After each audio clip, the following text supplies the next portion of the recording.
buying a property, when buying a property from an auction.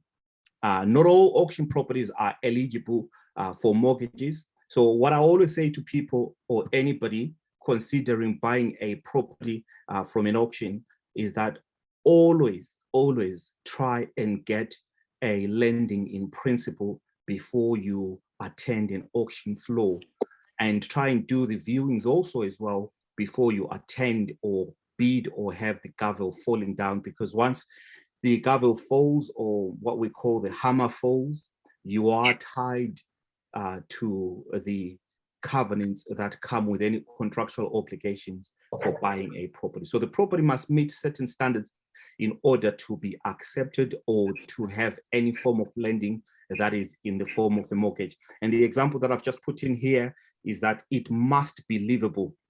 The property must have a kitchen and a bathroom. Those are two standard things that any mortgage lender or lender would need to have evidence of if you're buying a property from an auction, in order for them to borrow you or lend you money. So how is it different from purchasing a property traditionally? Now, with auctions, when it comes to purchasing properties from auctions, one has to understand that the full cost of the property sold at auction must be paid within a time scale. Now, for those of you that may have purchased properties traditionally, you may note that you're not really tied to time, as long as your conveyancers have done the searches. And once searches are completed, you can then look at exchanging contracts and agreeing completions. Whereas when it comes to auctions, these are set for you and they have to be completed, some within 14 days, some within 21 days, some within 28 days. So what I always encourage anybody who wants to consider buying from auctions is that you always have to check your legal paperwork for the vendor's conditions and any addendums that might be included. And also as well, generally, if you are an auction, or if you're considering buying a property from an auction, you always have to either have the money or be cash savvy, or have at least a resource to get the monies should you need to complete within a specific time. So this is also determined by the lot. That is, the lot, what I mean by the lot is the specific property, whether the property is being sold under what we call conditional or unconditional auctions. So I'll explain what conditional and unconditional auctions means, and so that at least you all have an idea. So always ensure you can obtain the amount of money that you need within a specific period of time. Like I did say, some properties on the legal paperwork, you will find that they have to be completed within 21 days and or within 28 days. And also it's the same when you are planning on selling a property. Auctions they've got fast turnarounds. We may also talk at some point about selling properties at the auction. So as soon as the hammer or the gavel falls, as I did mention earlier, you are, or you become the legal owner, or you are legally responsible to complete. So what are unconditional auction sales? So these occur where the highest bidder on the day has to pay a 10% deposit immediately after and when the hammer falls.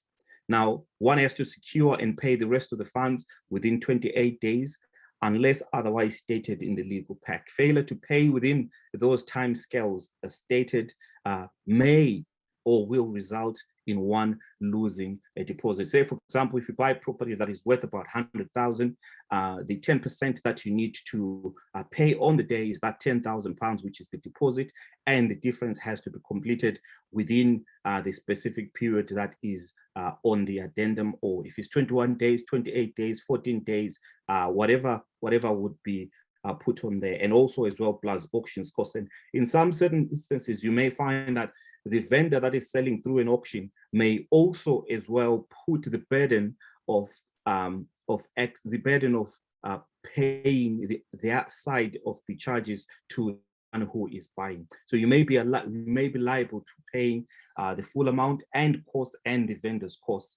And also as well, you'll be expected to ensure that when it comes to the time of completion, you complete within a specific period of time. Now, yes, they can be mortgageable.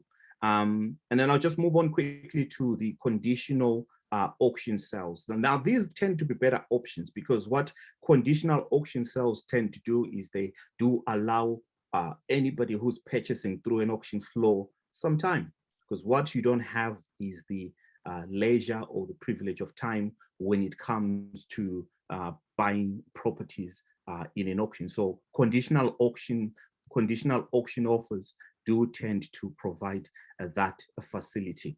So you also have the 28-day exclusivity period to complete. But however, though, should that stretch, it does give you a bit more time depending on the following things that we will look at, such as having your surveys done, completed, having other searches done. So conditional auction sales tend to be the best option when you're considering buying from an auction. So how can I secure a mortgage lending before heading to an auction? Is probably the question that one may ask. Now, lending from various lenders is a very important thing, unless if you're a cash buyer, which would be good on you. Not a lot of people are cash buyers, but some are. But if you're looking to using other people's monies to try and grow your own portfolio, or you're looking at buying, refurbishing and flipping them, you may want to look at quick borrowing streams. And there are various ways of funding properties that are sold at auction. So we've established and we've shared here that you can get mortgages for properties that are sold in auctions. But it's also important that whenever you're going to buy a property from an auction, always ensure that you have some form of lending in principle. And I'm sure you probably would be aware what a lending or a mortgage in principle is. A mortgage in principle is an offer or what the bank or your lender, because it's not only just banks that provide mortgages. You've also got private companies or capital companies or finance companies that provide them. It's a form of lending agreement that a lender would put in principle to assure you that, yes, you are suitable, you meet the criteria to be borrowed money, and they're willing to borrow you that amount of money that should you win your bid, they will be completing also on your behalf. So mortgage in principles means that the lender states that they would be willing to lend you money. To get the mortgage in principle, you will always need to provide your bank or your building society or your finance company some form of proof of income to meet the eligibility. You can always have a clear idea on how much you can also potentially afford in terms of your repayments. And also as well, it gives you an idea whether you might have some form of affordability. Valuations and surveys are things that also one has to note that when you are borrowing money from any finance or any mortgage lenders, before they do that, they always will always be quite keen to ensure that you have valuations done. So you may find that your lender may actually have a panel of surveyors and valuers that they may use, that you will also have to consider that whenever they're instructed, it is your responsibility to pay for the valuations and the survey. So these are highly recommended for any form of mortgage, whether be it a mortgage or even a bridging loan. But we'll come on to bridging loans because they are also another form of funding or funding a purchase. So always remember that a mortgage lender will only lend you the agreed amount based on the price at which the property has been valued. And if a bid goes over the auction estimate, you will be expected to pay the difference. And this may also compromise your mortgage application. So it is something that's worth keeping in mind and just making sure that you're aware of. So always plan a realistic budget when you are looking at buying or considering buying a property from an auction. Surveys. I think pretty much all of us are aware of what surveys are. If you haven't bought a property before, basically what a survey is that the lender will instruct through yourself as well, because you'll be the one paying for the surveys.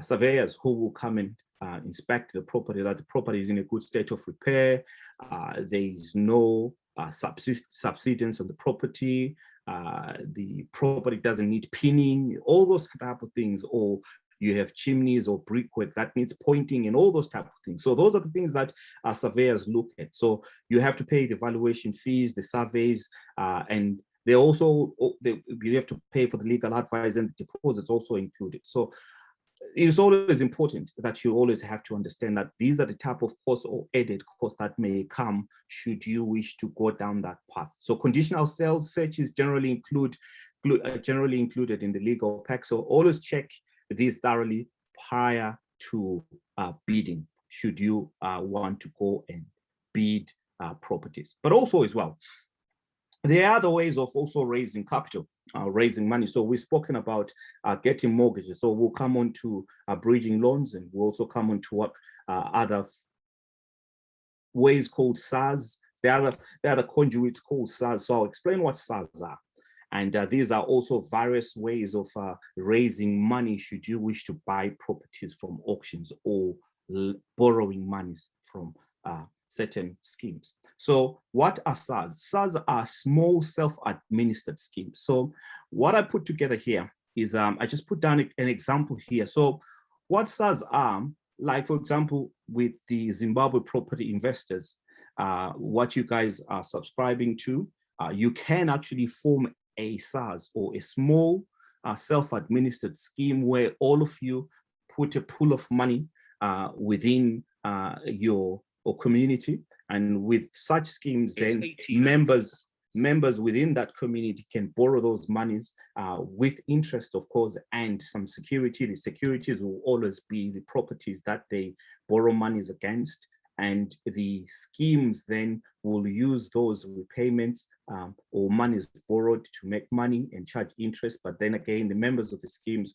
will benefit. So these are, some tend to be pension schemes or pension vehicles that allow business owners to take over control of their own retirement savings, or schemes like what I've just pointed out as the Zimbabwe Property Investment Group. So SARS are a conduit of raising investment capital. So you can set up a SARS as members of this particular group. And the beautiful thing about these, they are also good benefits when it comes to the usual general tax reliefs from HMRC. So those that may have questions about these, you can ask me, then I can tell you how to get this sorted and set up. Okay. The other way of, another way of raising money or money to buy your property is what we call SPVs. So SPVs generally are limited companies which are formed by individuals solely for buying properties. Now, these are very favorably with finance companies because they come with, they make it easy for monies to be borrowed, but also as well, there are insolvency advantages when it comes to those, especially when lenders want their monies in an event where you are not able to service your loans. So these are also another conduit of raising monies. So SPVs are usually free from any pre-existing obligations and debts, and are also separate to the parties that set them up. For example, the accountancy, tax, and insolvency purposes. And they also as well come with tax benefits and efficiency for landlords that have numerous portfolios. So I have those, and I'm quite happy to give you ideas as to how you can utilize them. And there are specific lenders that prefer them when it comes to borrowing and lending money to buying properties on that particular front. Again, SPVs grant some form of security over their asset portfolios. Like any other property or any other lending, when you make a lending, whether be it a bridging loan or be it a mortgage, or whether you're using SPVs or SARS, whatever borrowing you make, always remember that a charge is put on a property based on as a security for the money that you would have been lent. So SPVs are structured to be insolvency remote, as I did mention before, so that if they do become insolvent, the original investors in the SPV will not be liable for any form of debt. Now, it's different from when you buy a property as an individual. So if you buy any property as an individual, you find yourself in murky waters or in a difficult situation and you can't service the loan.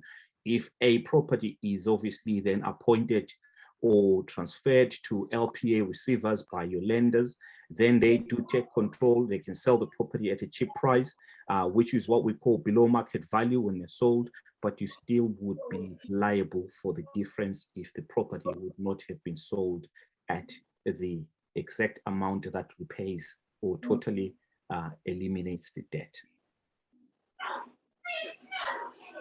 Okay, so again, they do come with some form of risk, which it's on the screen here, that the risk that is faced by SPVs, they include insolvency, especially when investments fall or when equities fall. And again, sometimes, like many other businesses, when it comes to the liquidity, it's quite scarce and it's not as easy to get the liquidity as one would want to. What happens if the lender cannot meet or complete or meet the completion deadline? Just go back to that.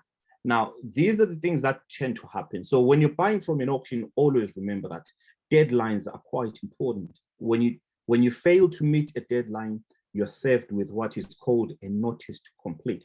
Now, a notice to complete is purely a notice to say that you have to complete within a period of 7 days or 14 days or 10 days. Failing to do that, then the vendor, through the auctioneer, can exercise their rights, which would be for you to either you're forfeiting deposit or they will be moving the property to the next auction sale. Then if they sell the property at a loss in the next auction, then they will come back to you and make civil claims and ask you to pay the rest for their losses. And I say this to say, because I've had a similar experience actually, and I think it was in my first few months of getting into the property game, some many moons ago.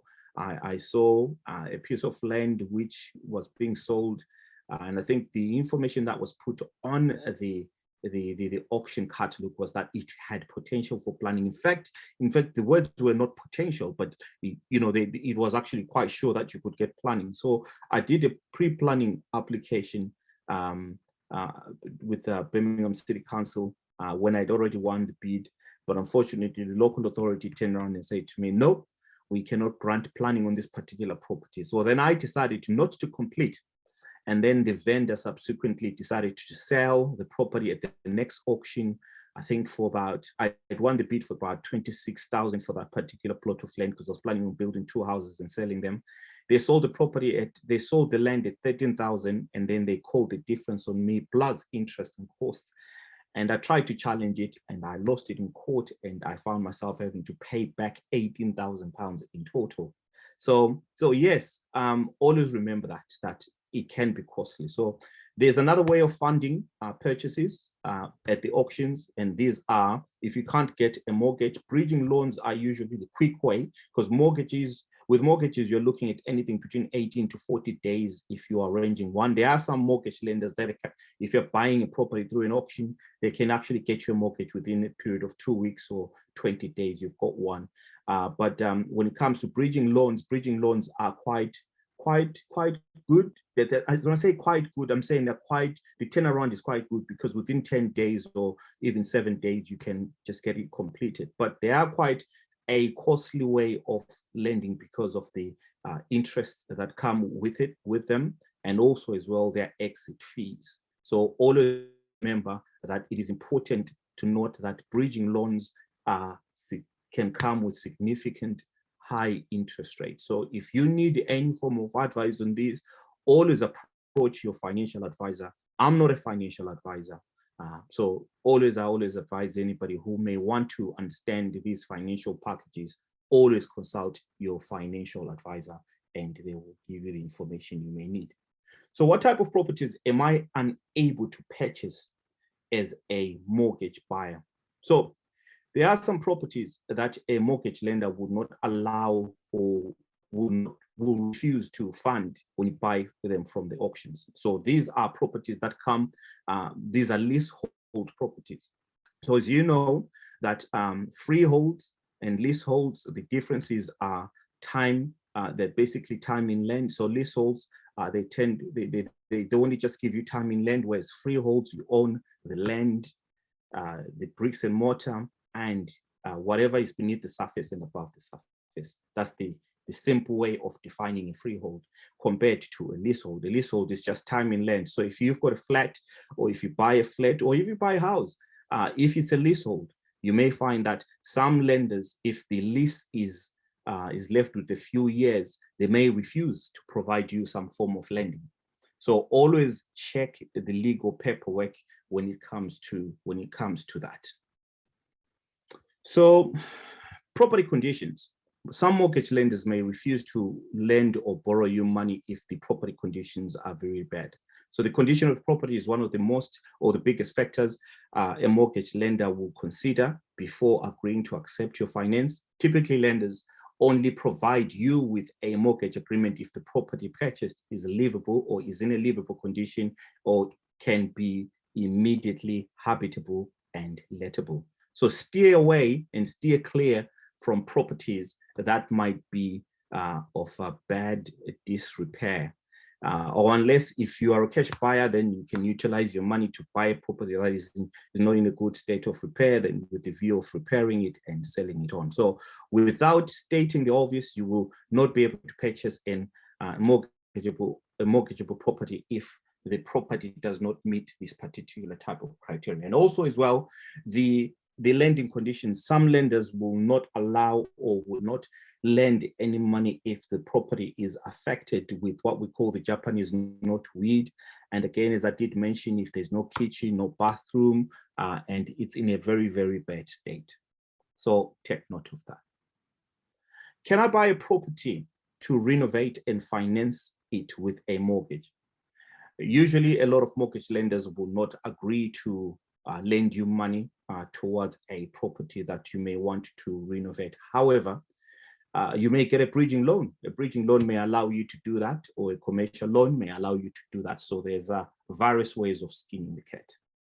So the answer, as I did say, is no. Typically, a lender will not agree to give you a mortgage if the property you wish to purchase is in a particularly bad condition. So if you wish to purchase a big renovation project, you may need to consider other options such as commercial loans or bridging loans instead. And once you have improved the condition of the property, yes, you may be able to get a mortgage against that particular property.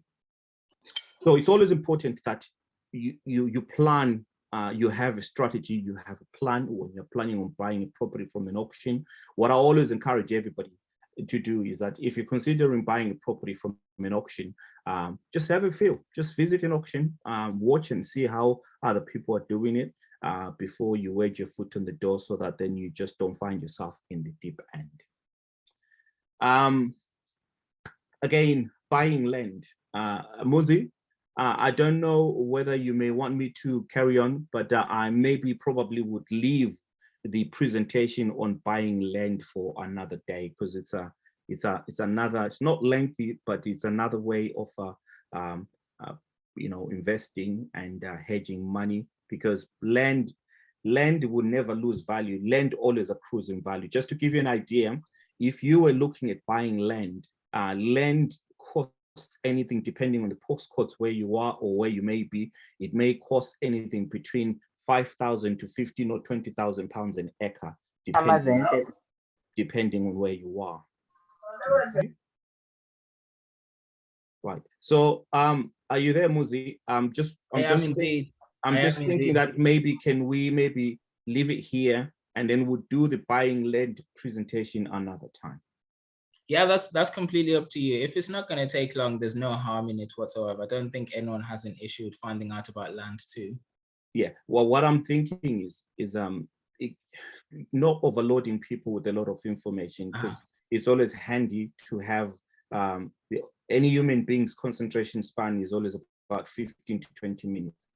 And if we're overload going to people, be asking you to come back and talk about this again, right? so we will do lend it. It will do lend another day, but I would imagine that there might probably be some good questions as far as buying properties from auctions, because I think that's what we want to make the focus of today. Yeah, that's completely fine. That's completely fine, bro. Okay, thanks. So I think that sums up my presentations on buying properties from an auction. So if there's any questions, I'm quite happy to entertain and answer them to the best of my knowledge. Fantastic. This has been really great, actually. So to start off with, just to say thank you very much, Marvin. So just to keep the order, guys, I know a few of you guys have questions.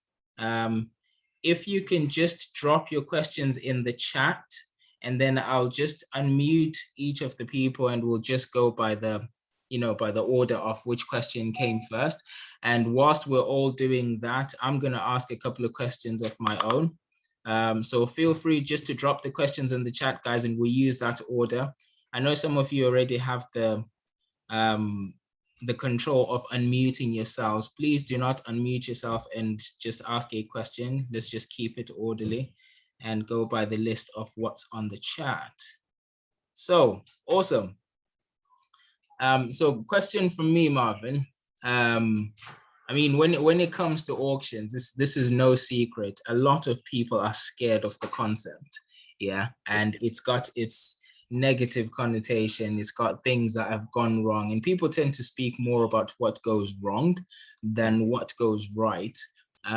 So you've already kind of talked about an experience that you had in terms of where you ended up having to pay 18K for a property that you didn't even have to start with. Is there any other experiences that you may have had that are bad experiences, and how you got over them, if you did? Well, look, I think it's like any other platform.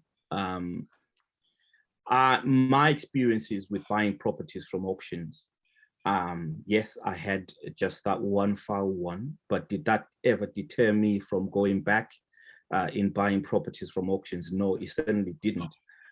What I've always learned is that, look, auctions, you can have a good day. It's like any good day. It's like any good or bad day in the office. You go into an auction floor. If you've done your research on a property and about an area, chances are, if you've got a property that you like and you've got the lending agreement, the lending in principle, you can always bid and win the bid. Yeah. Usually auctions, some say they tend to be for cash buyers, those that have bigger wallets. But if you can get any form of lending in principle, you can always go and bid in an auction. And what tends to happen in an auction invariably is that when people start bidding, chests start coming out, because there are those who then wants to say that, look, I've got a bigger wallet than you do, you're a small boy. But it's always about being savvy, and also as well, some properties you don't necessarily need to go to an auction. You can actually do what we call a pre-auction offer. So if you see an auction before it even goes onto the auction, you can actually call the auctioneer and actually make an offer prior to that auction happening. And there's two things in an annual auction. So when a property is being sold in an auction, they are sold in two guises. So the first guise is that what you always see on the brochure or online on the website is what they call a guide price. So there's a guide price. So a guide price of a property may be 135,000, but the reserve is what is the most important thing, because the reserve figure is what the person who's selling is willing to sell or let the property go for. So the guide price may be 135,000, but the reserve may be 145,000. So you may find that you put a bid for 140,000 and the property is not sold. It is because the reserve is higher. Or you may have a guide price for 140,000, but the reserve is 130, but they won't tell you about that, because the reserve is what the auctioneer keeps behind the scenes.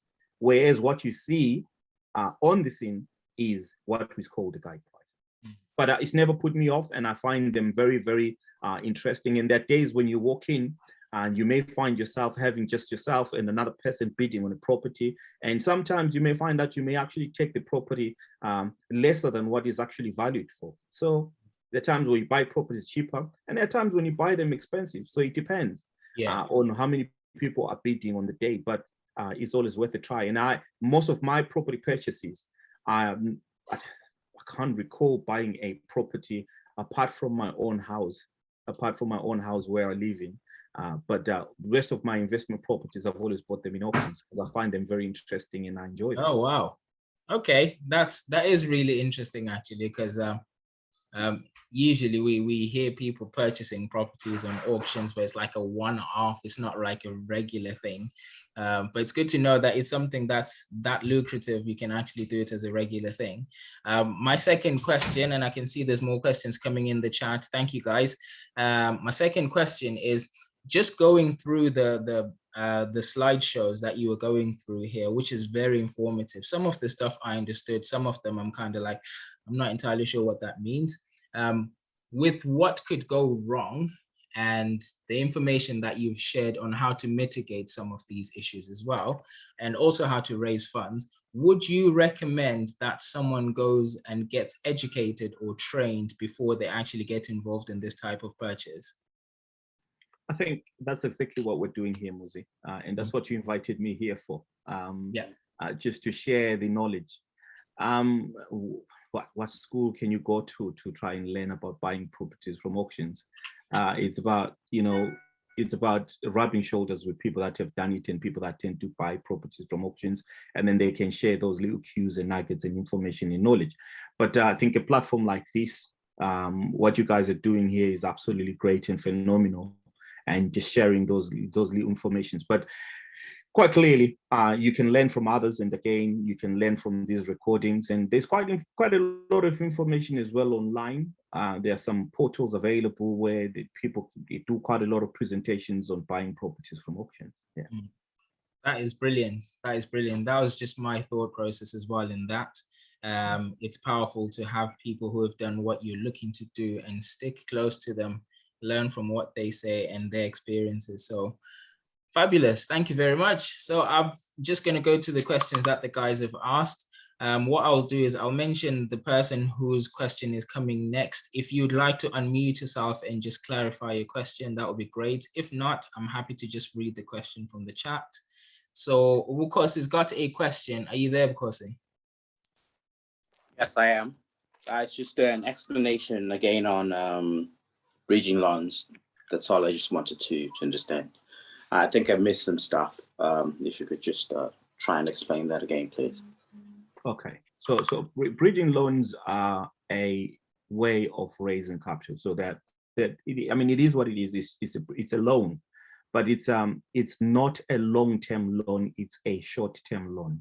So it can be for 6 months, it can be for 12 months. And the idea behind bridging loans is that you are buying a property using that amount of money with a view of either selling the property and making your profit, repaying what you've borrowed, and you exit the arrangement. And that's what it is. So there are loads of companies and finance companies and capital companies that provide them. And they're fairly straightforward to get. And they don't tend to lean on your credit rating, but they tend to lean, whatever you are borrowed, it's actually used as a charge on a property as a form of security. So your property becomes a form of security against the borrowing that they would have given you. So again, I'm sure if you speak to Muzi and Tabo, I'll share with them a pool of bridging loan companies that one can approach should you want to utilize them to buy a property. So like I said, they tend to range from 6 months to a year. If you extend it, there are costs involved because the reason why they tend to be expensive when it comes to interest rates is that they are made available for you on demand. So when you request the funds to any lender, all they need to know is you are working, you've got some form, and you'll be able to pay. Or if you're going to use the property as a buy-to-let with a view of selling it, they will need to know what your exit strategy is. And once you provide that, then they borrow you the money. Thank you. Thank you for that. Brilliant, brilliant. Thanks for the question, because I'm pretty sure that was helpful for a couple of other people that I know wanted to know a bit more about bridging loans. And whatever Marvin shares with us in terms of who to contact, we will happily share it with you on the WhatsApp group that you're part of. If any one of you guys wants to join the WhatsApp group or the Facebook group, just feel free to let me know. On the chat, I'll send you the detail of how to join. So next question is from Tilly. Tilly, you there? Yeah. Awesome. Yeah. I just wanted to ask, because, I've heard a number of people, they, they say that if you are, buying properties, you buy like in up north or Midlands. And people, they say that like in up north, properties are cheaper. So is it the same thing as you as well? Like, when you buy your properties, do you just buy like, what are the best areas to buy really? I think it depends, really, to be honest with you. Someone with a bigger wallet may find buying properties in London a lot more better, because you put a property out for sale, as long as it's in good nick in London, it's always going to be bought. But really, there's just the things to take note of whenever you're buying properties is that it all is all influenced by the market around the country. And invariably, you find that people would say that properties are cheaper in the north. They are cheaper in the north because the standard of living in the north is probably low. So what we're finding at the moment is that we have a lot of people that are coming from down south, where they've got big earning potentials, and they've got big earning potentials, and they're able to buy properties cheaper in the north. And that's what tends to happen. And they tend to drive the property prices as well, because when the demand is high, what tends to happen, the prices tend to go up as well. So that's what tends to influence that. But what I would say is that it depends where you are interested in buying properties. If you were looking at places like Durham, if you're looking at places like suppose Newcastle, around those areas, you'll find that properties around those areas, the prices are not that high, but a lot of it is also influenced by the standards of living in those areas. So you may find that properties in Liverpool are not as expensive, properties in Stoke-on-Trent are not as expensive, but when you do try to sell them, you can't sell them for top dollar as well. All right, cool. Thank you. Okay. Awesome. Thank you so much for that question, Tilly. The next question is actually a raised hand from Salome. Salome, you there?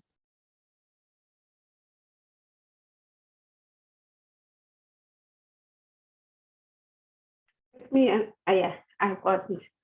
Yeah, I just wanted to ask about how can we get your details?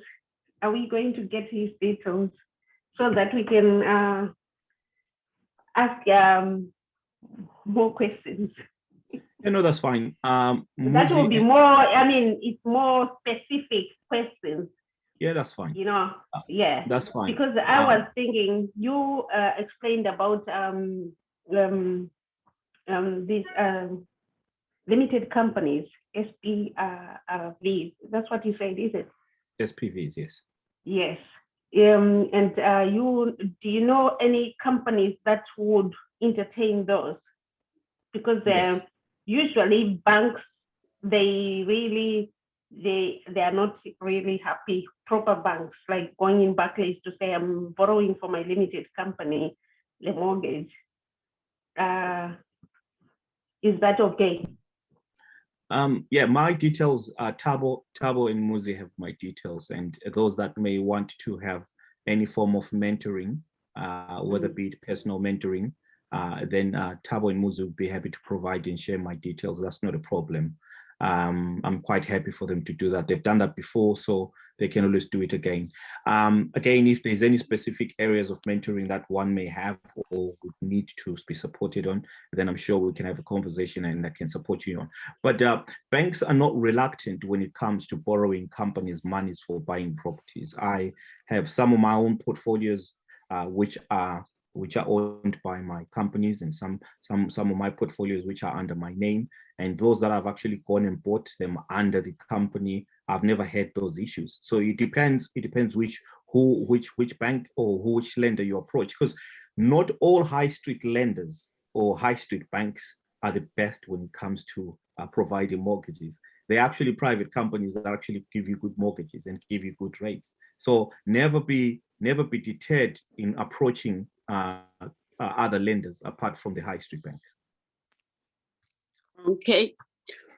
And another question is, they say, I heard that if you are borrowing for a company, you need to be borrowing for a mortgage, you need to be borrowing a certain amount. They wouldn't entertain if you, let's say you're borrowing something like 25,000. Is that true? It depends on the company, and it depends again on the security that the money is borrowed for. Again, that is something that I would maybe perhaps say that, look, channel that to a financial advisor, because I'm not a financial advisor. But I can tell you that in my experience, I suppose maybe for the amount of monies that I've borrowed from some of the lenders that I tend to use, 25,000. Yeah, they are quite reluctant in borrowing monies around about 25,000, because that's too small an amount to try and borrow from a lender to buy a property. But if you are looking for a mortgage, anything above 35 to 40,000 pounds and above, then you have a conversation. Okay. Yeah, all right. I will speak to Muzi and Tabo. Thank you. No problem at all. Pleasure. Fabulous. Thanks for that question, Salome. And we'll have a chat a bit later on about contact details for anyone who's in the group as well. Feel free to reach out if you want to get in touch with Marvin. We'll happily share his contact details as well. So the next question is from Marilyn. You there, Marilyn?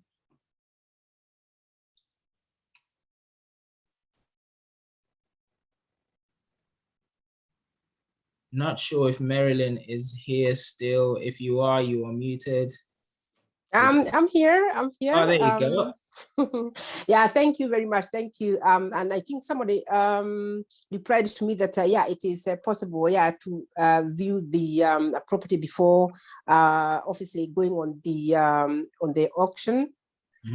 Which obviously I wasn't so sure that you were allowed to do that, because the ones I have seen online, for example, is they only just like put the picture, one picture, and that's it. So I did not know whether you are allowed to go to view that property, but obviously you have replied to that. Yeah, it depends, Marilyn. Okay. There are some properties where you can get access and view them prior to the auction. So what auction companies tend to do, they tend to release a calendar schedule where people would know the specific times to go and see those properties. But again, if you think of it that at the moment, the times that we're in, we're during COVID times, they will try and post as many pictures as they possibly can. In some instances, you can request virtual tours, so they can send virtual tour videos, which pretty much try and cover every corner of the property to keep you as informed as possibly. And there are some that unfortunately you will not be able to view such properties either for health and safety conditions, because some of them are that derelict that going to the property might be even a hazard for you. So it depends. But so what happens then if if you don't go to view, for example, it could be one of those ones which are very risky, and already you have gone to the auction, and obviously might not have like the very something you can say it is so obvious to see and has a great damage. What happens, and already you have bidded, for example? What would happen? The view, once the gavel falls, the view that is always taken by the auctioneers is that you've had the chance to consider the information that has been provided you by them when it comes to bidding, and no one will not bid blindly for a property that either they've not seen or not had any information on. So that is the rule of thumb. So if there's any nasty surprises or hiding, things that you may find as surprises, that's something for you to deal with. I mean, I can say this to say that I've actually bidded on a few properties that I've bought, and I've never actually, or would not have had an opportunity to go and view them prior to bidding. But sometimes it's a gamble that one takes. You buy one and you find that the property is just teeming with issues, and that you might have to sort out. Sometimes you buy one without viewing it and you find that you've just walked into a very glorious property that has got little to do and is to your advantage. But I always encourage that where there is an opportunity to go and view a property before you purchase it, try to do so, as opposed to just buying blindly. And I guess it's also would be advisable if, for example, you can go with somebody like a builder or something like that if you're viewing a property like that. Do you think? Yeah, absolutely, 100%. Oh, okay. Thank you very much. Thank you. Thank you, Marilyn. That's awesome stuff. That is smart move, actually, going to view with the builder as well. It's a very good point.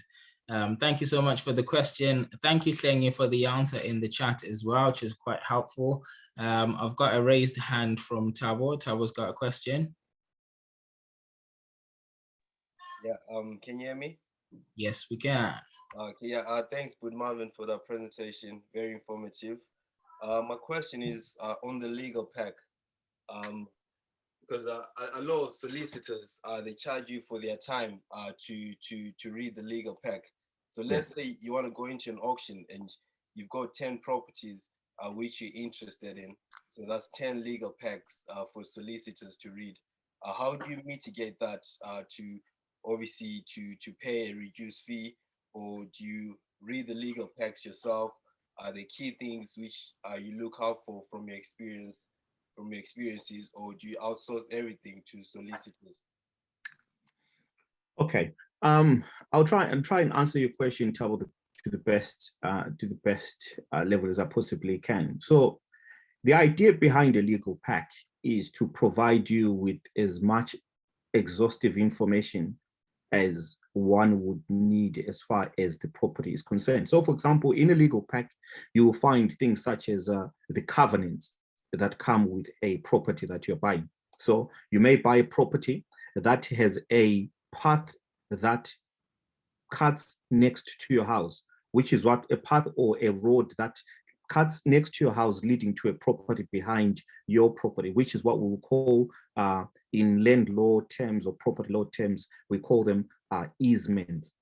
So easements are rights that allow easements are what we call rights in land that allow somebody to access another land through your land. Does that make sense? So you will find things such as those in a legal pack. What you may also find in a legal pack is the tenure that's left in a leasehold. So if it's a flat that you're buying and it was built in 1950, so if a flat that was built in 1950 and it had a leasehold for 100 years, and we are in 2021, so we know that from 1950 to 2021, there's probably around about 71 years that have gone by. Am I right? My mate is okay? So essentially that means then that lease is left with about 29 years. The legal pack will have all that information. Yes, when it comes then to any form of exchange, when you are buying, your solicitor's responsibility is actually to go through the legal pack for you, but just to ensure that there are no hidden things that, or other hidden things. What I mean by that is covenants or contractual obligations that when you do buy the property, there's certain things that you can and cannot do. The property that you're buying, is it a listed building or not listed building? Can you renovate? Can you change certain things in the property, or you need to keep it as part of a historic arrangement depending on where you are and where the property is? So those are the kind of things that you'll find in a legal pack, but that's your solicitor's responsibility to debunk. But there are certain things that you can pick up from a legal pack, i.e., for example, the time of completion and getting to know whether you're buying a freehold property. If it's a freehold property, if it has a tenant living in the property, so you're buying it with a assuming a tenant that is in the property. So understand what type of tenancy agreement is in that legal pack?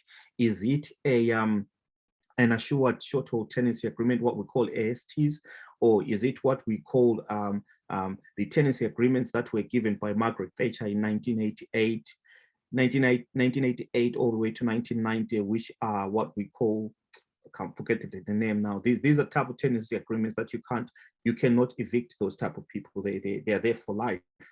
And I've actually had a situation in one of my properties, which I've actually listed in an auction, where I actually bought a property with a sitting tenant, and that tenant was a permanent tenant, and you can't change that. So all those type of informations will always be in your legal pack, but it's not anything to scare you or worry you.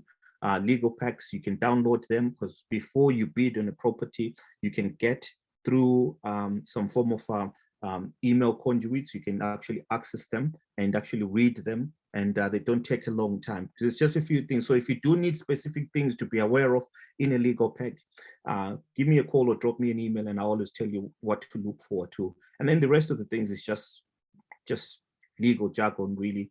Not that it doesn't matter, but there are specific things that you can look out for when you're looking to buy property. Thank you so much for that. I had one more question after that. Yes, sir. But this one is more on the psychology of auctions, because obviously I know, like, right now we're online, which is different from when you're actually in the auction rooms.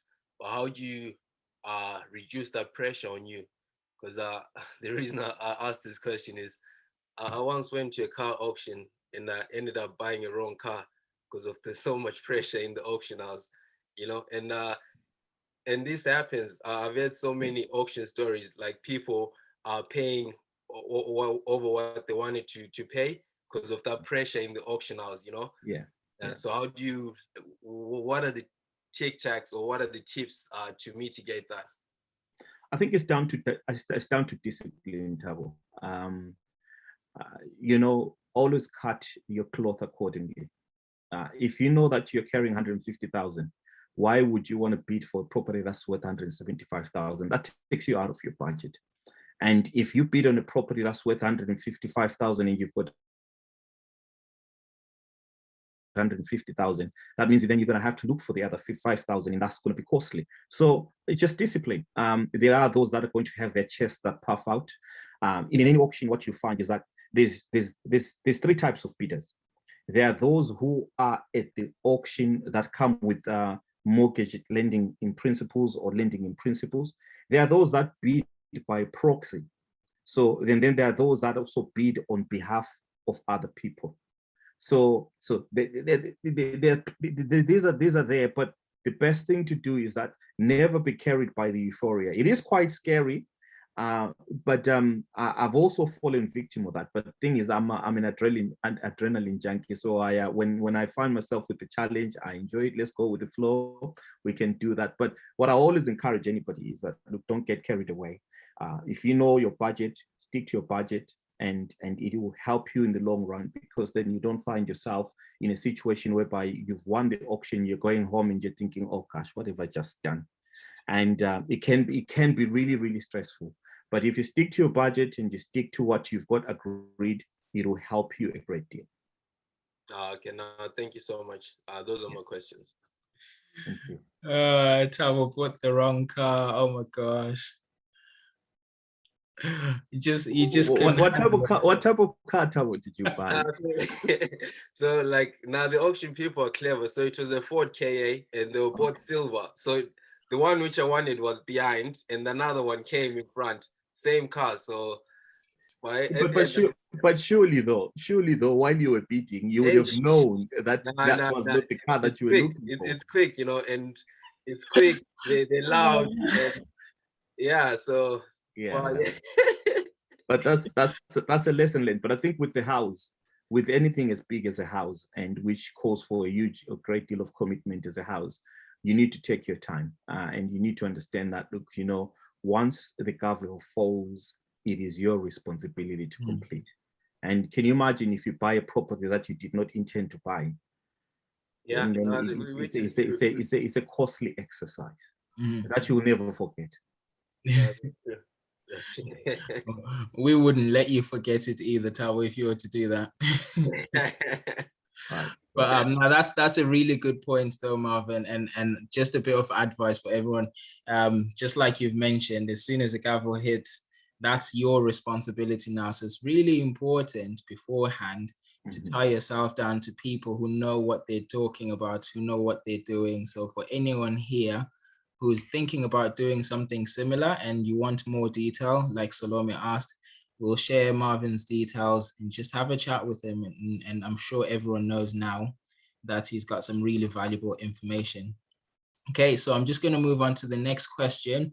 And after reading it, it's Olani actually, not iPhone, it's Olani. Are you there? Yeah, I'm here. There he is. If you could ask your question, please, bro. Yes, so maybe you covered this before I joined. I joined a wee bit late. So in terms of investment properties, what is the advantage of splitting the holding between a legal entity and a natural person? Are there any benefits to that, or is it just personal preference? I suppose it's personal preference, though. If you think of it, it's an element of spreading the risk. But you know, you will have individuals that, and I don't know what I'm sidetracking, but you'll have individuals that will prefer to have certain portfolios in or registered or tied under a company, a limited company, and then you have those under your name. And I do have such arrangements where I have properties under my name and under the name of the company, but purely the company is still owned by myself, although it's a separate legal person, but it's just an idea of spreading the risk, if I am answering your question. Oh, okay. So it's down to personal preference. All right, understood. Thank you. That's a great question there, Kolani. Thanks for asking that. The next one I've got here is Tendai. Tendai had a situation and needs help. Are you there, Tendai?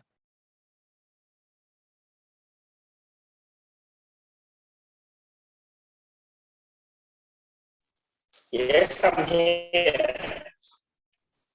All right, Tendai. Your connection is still a bit fuzzy, but hopefully we'll be able to hear you. Can you hear me now? Yeah, I can hear you now. Yeah. Okay. Yeah, I bought a property from the auction, and I was told it's a freehold. But when I wanted to remortgage, that's when I thought there was an interested party and left to rent. So that's the problem that I had. So I don't know. I just had to just buy indemnity insurance. Okay. Can you hear me? Yeah, you're coming and going, so it's a bit difficult. So you said, if I heard you correctly, you said you bought a property from an auction, and then when it came to remortgaging that particular property, then you learned that there was also an interested party in the property. Is that what you asked? Yeah, I was told it's a freehold, but on remortgaging, that's when I was told that there was an interested party, and that party is missing as well. Okay, so then how then did you get that resolved? I had just to buy an indemnity insurance. And then you were able to remortgage it again? Yes. Yeah, it does happen sometimes where you and what you, again, just to say to everybody, you know, when it comes to conveyancing, we all of us expect that our conveyancers do their jobs very well. And you may find that the person that is called an interested party is an individual that was meant to have been removed from when the property was sold, and someone did not do their job correctly, and the name of that particular individual remained. That happens, but again, an indemnity insurance is there to help you then be able to get that remortgage. And I say this to say, just over the last 3 weeks, I sold a property. Now, when I sold a property, again, there's different types of mortgage. There's different types of freeholds. There's different types of freeholds. So Tendai, what you'll find, some freeholds they call them passing freeholds. And I'll explain what those mean or what those are. Passing freeholds. So if you have a property that is adjoined to another property that has an alleyway that cuts through between the properties. So the alleyway leads you to the back of those two properties. So there's two gates at the back, one that leads to your garden and the other one that leads to the neighbor's garden. Those are called passing freeholds. So it allows you, because there's a bedroom right on top of the alley, or the bedrooms meet at the top of the alley, right at the top of the property. They're called passing freeholds. And with those, you may find that when you're selling that property or buying that property, the person who's buying it from you, their solicitor may ask for what is called an indemnity insurance. Not necessarily because that there's someone who's interested in the property, but because it's the nature of that particular freehold. So, and then again, you get also freeholds that just literally don't come with such incumbents. And what I always say to people, like I did say earlier, that always read the legal pack, understand what a leasehold is. If you have a leasehold in a property, just ensure that if you are remortgaging, you still got ample time in that lease, so that then you are able to get a lender or attract a lender who may want to borrow you money against that lending or against that property. If it's a freehold, always check whether there are other names lurking behind the shadows that are interested in those. But certainly, if you would have paid a conveyancer to take care of you, they would ensure that there are no other interested parties but yourself and the bank when it comes to a freehold or a leasehold. Unfortunately, I had used the lawyer for the auction. I think that's why they screwed me up. Sorry. Yeah, but no, I think you can always pass it to any other solicitor, conveyancing solicitor, to look into the matter for you, and they can get that sorted and corrected for you. It shouldn't cost an arm and a leg to get that sorted, but they can actually get that sorted and get any interested party that's not supposed to be in there. So sometimes you may find that you may have bought a property through an auction, through probate, and the person that used to own the property was not properly removed from the title, and they remained as an interested party, but that can always be sorted out.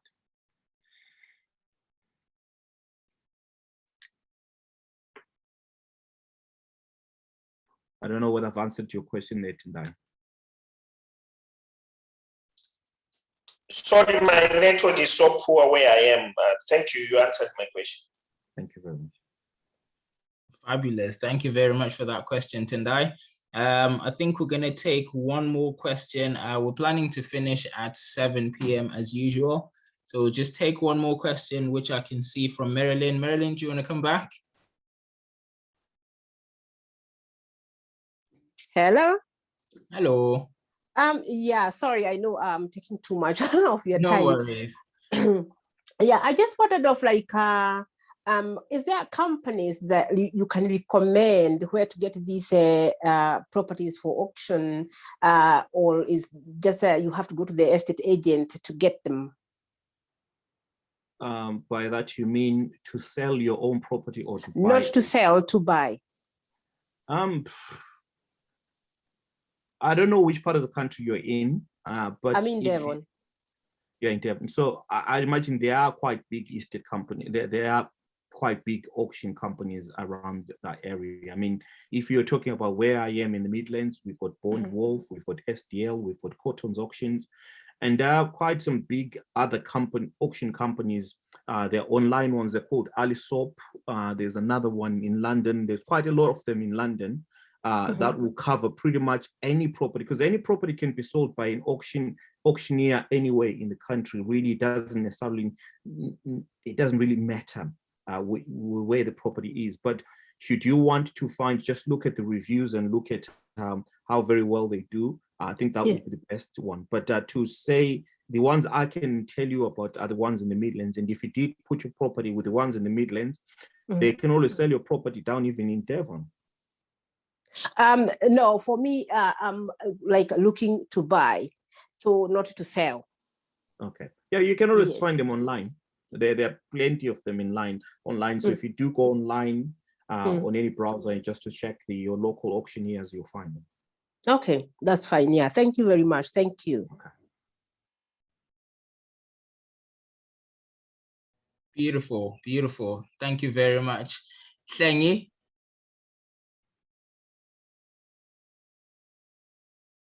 Hlengi, you there?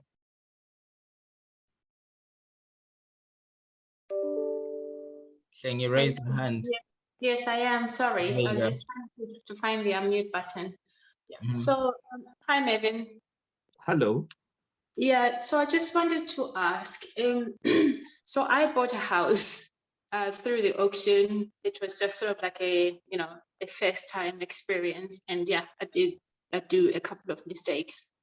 Then I decided to sell the house. It's currently sold subject to completion. However, completion has really taken a long time to happen.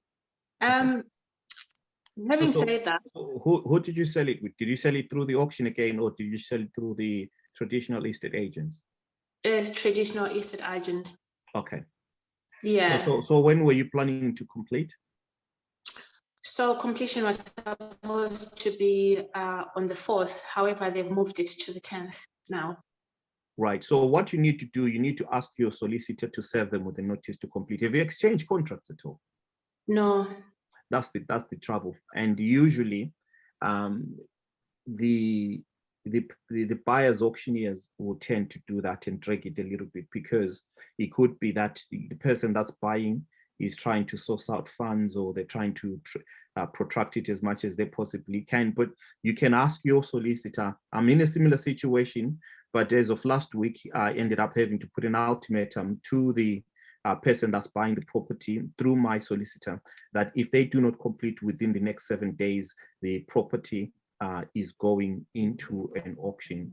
And what I did when I sold mine was I asked them to put a deposit, and they actually agreed to put a deposit. So I told them that they're forfeiting that deposit. So you may impress upon that, but I think your solicitor now needs to start insisting on the exchange of contracts, and the contracts needs to be exchanged. Just say within 7 days, and it needs to be done. Okay. All right. Yeah, I'll speak to him on Monday. But basically, it's the fault of the bank, because the people that are buying, it turns out they are from South Africa. So the bank just decided that because they haven't been in England for, is it more than 5 years? But yet they knew all along that this was the situation. So because of that, they had to quickly go across to Barclays. Barclays has agreed to take them on, and with the paperwork that has already been processed by their bank. Okay. And yeah, so I don't know whether I can still go on to the solicitor and say. No, you can still press your solicitor, because that's what you're paying your solicitor for. Okay. Yeah. That's fine. That's okay. And also, I don't know whether you would mind on this platform just to say, how much do you charge for your mentoring? If you go to Muzi, even though I bought a house, I think I would still do with some bit of advice here and there, because this is a process that I still want to explore further. Yeah, that's fine. Muzi and Tabo will be able to provide that information over to you. So if you, after this, contact them, they'll be able to share my details, and then we'll be able to assist you. But I'm quite open to providing mentoring. So the other thing as well, just going back to everybody, really, what you guys need to understand when it comes to any conveyancing with solicitors, property conveyancing solicitors are the worst when it comes to doing their jobs.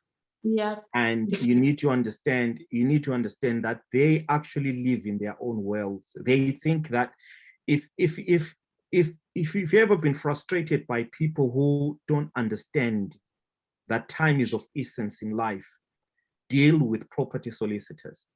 They just live in a different planet. However, if you start cracking the whip at them, they will move and they will do. And you need to understand that if you take your time, Hlengi, and just leave it to them, you will complete next year in February. So, if you tell them that you need it to be done next week, and you're giving them 7 days, you've had enough of them, and if they're not moving, their reviews are going to be made bad, because you're going to be sharing that information. They will start covering their tracks and getting things sorted. Okay. Yeah, I'll do that tomorrow. Okay, thank you. Thank you very much for that.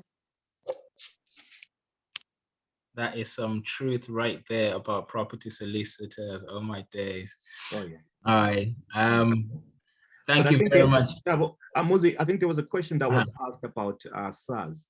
So yes, now the SARS are very good schemes. So it depends on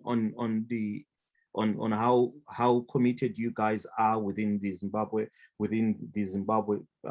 property scheme or forum that you guys got. And if you've got some very good things that you've got arranged in terms of how you can create some forms of funding. In fact, actually what you can do, and I'm just giving you a business idea here, Muzi and Tabo, that you can actually approach various finance companies and, you know, with the view of actually saying to them that, look, we've got a pool of people within our scheme who can add value to a finance company, who can come through yourselves. And what you guys are looking at doing is providing a conduit where people within this particular scheme can borrow monies to buy properties. And that what you find is that it may add value to your scheme, because then you start having those that come through your scheme may be found favorable when they go to those particular finance companies, if that makes sense. Yeah. So or alternatively, and I'm not asking people to do that because I'm not a financial guy, but what I would say is that I've seen people coming together in various schemes where they put pots, huge amount of money is in a pot, and then what they do within those, they register that as a SARS scheme. And with that small scheme, then if there's anybody within the scheme, depending on obviously, you know, criteria, people meeting eligibility, and you know that they are safe to borrow money, because money is a very dicey thing. But as long as it's safe and secure to borrow them, and you know that they will repay the monies within a short space of time, then you can borrow those people those type of monies, and then they can repay those monies, and then it snowballs from there and it starts growing big. So then it becomes a SARS scheme where all the members, everybody achieves more, and it adds value to everybody. So it's quite possible. Yeah, I think that's a really good point there. Me and Tab are going to be hounding you for a bit more time, just so we can have a further discussion on how exactly that can work and how we can give this opportunity to the guys. Yeah, so I'm quite happy to have a conversation with you on how you can map it, and see how it can add value to our people. No, brilliant. I appreciate that. Just that alone is ridiculously valuable, let alone the information that you've shared. So on behalf of all the guys that have joined and the guys that are watching on our YouTube channel as well, thank you very much for those nuggets. Really, really useful pieces of information in terms of purchasing on auctions. I'm pretty sure people will agree that that was very helpful. And thanks to the guys that have actually joined. So as mentioned earlier on, if you're looking to come any closer with our community, feel free just to send a message. We'll put a link at the bottom of the YouTube channel as well, just to have the link to the Facebook group and also our details, so you can come in and join our WhatsApp groups and get closer. So we do this once every month. We'll have a speaker who will come and talk about a specific topic on in the property side, who will just talk about sharing information, just like what Marvin has done, and just all about adding value, guys, adding value. So if you found this really useful and you want more detail, please reach out and we'll share Marvin's details and who can help you with this. So again, thank you very much, Marvin. Really appreciate your time, awesome. brother. And I know you're a very busy man. So, and thank you to the guys that have joined us who are on the call. Feel free to unmute and wish each other a fantastic week, and we'll see you soon. Yes. Thank you, everybody. Thank you. Cheers. Thank you so much.